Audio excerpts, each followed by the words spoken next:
Guys, ang tutorial video na ito ay para sa mga bagong nagsisimula sa MGI. Yung first time pa lang nilang ma-encode at this time kailangan nilang buksan yung kanilang account doon sa application ng MGI. Let's go. First, punta muna tayo sa Play Store. Pindutin natin yung search sa baba. Then, type natin dito sa taas, MGI app. So, ayan, nakita pa natin dito, MGI app. Tap lang po natin yung MGI Club Global HQ and then install po natin. Ayan, kumpleto na. So, okay, balik tayo sa ating screen. Okay, so saan po siya napunta? Ayan, nandito siya. Okay, ayan. Ito na po. Na-open na siya. Okay, so tap lang po natin itong select country. Piliin na natin yung MGI Club Philippines. Yan. So, mababasa po natin dito yung announcement and warning. So, importante din, as first timer, kailangan mo itong basahin para maintindihan, para meron ka ng guide. So, hindi ka magkakamali kapag ginagawa mo ang MGI business. Tap mo yung agree. Ang next na gagawin natin is punta tayo dito sa member area. Yan. So, pag tinap mo yung member area, ito yung lalabas. So, kailangan mo dito yung username saka yung password. Alamin mo dun sa yung sponsor yung iyong username at saka yung password. Kasi, pag encode ng account mo, meron na yung username and password na na-send kung kaninong email address ang ginamit. Kung nag-provide ka ng email address, sa email address mo yun. Pero kung temporarily ginamit nung encoder yung kanyang email address or yung iyong upline, so kailangan mong alamin sa kanila kung nasaan yung username at yung password. Dito may nakalagay po dito, ayan. Yan po yung aking username at saka yung aking password. So ito po yung una ninyong hahanapin. Para kayo mga login, kakailanganin nyo po ito. Ayan, punta ko dito. Yung aking username, yung aking password ay tapos itong itatype ko itong number at letter na nasa baba. Okay, login po natin.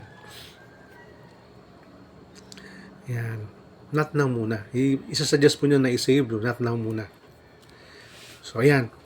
First login password change tayo. Kasi yung password na ginamit is system generated yon. So, ang gagawin natin, we have to create our new password. Okay? So, halimbawa sa akin, gagawa ako ng panibagong password.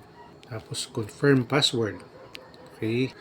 Pag nag-match yan, ibig sabihin, tama yung password mo. Importante ito, kailangan ilista mo. Kasi pag hindi mo ito nilista, pag nakalimutan mo ito, maaabala ka na naman para i-retrieve yung iyong password. Yan. Ito namang e-pin, ito yung every time na mag-transact ka.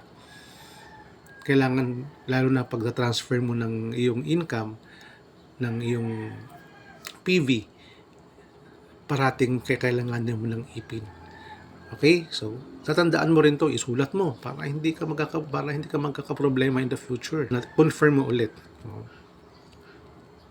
Kapag nag-match, yan, ipin match, submit.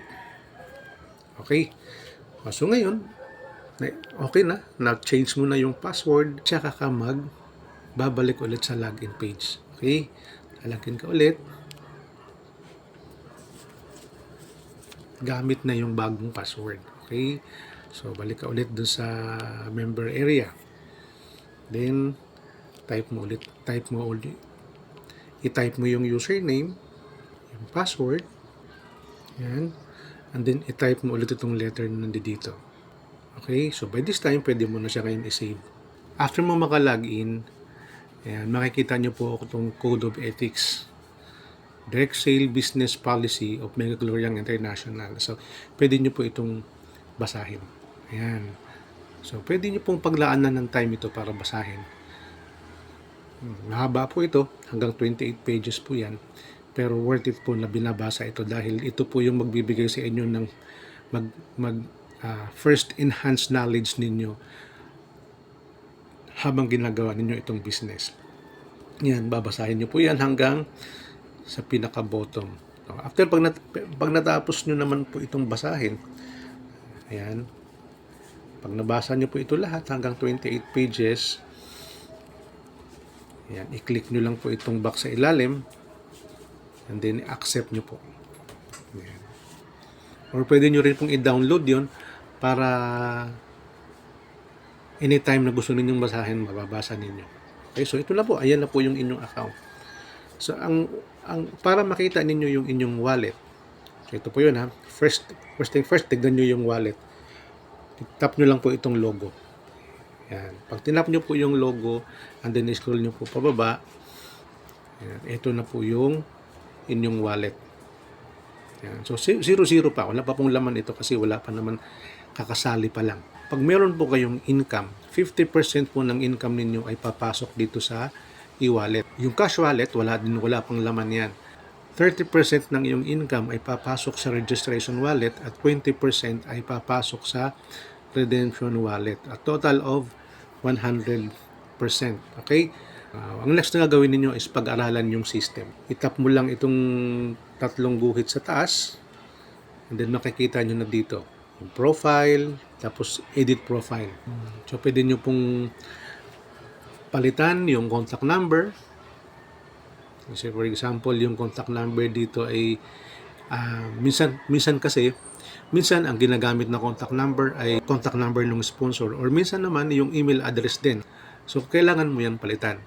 Ilagay mo yung tamang mga details mo. Kung meron kang bank account information, pwede mo nang ilagay dyan. Okay? Yan, tapos beneficiary, relationship, yan. Tapos yan na yon. Naalala mo yung e-pin kanina?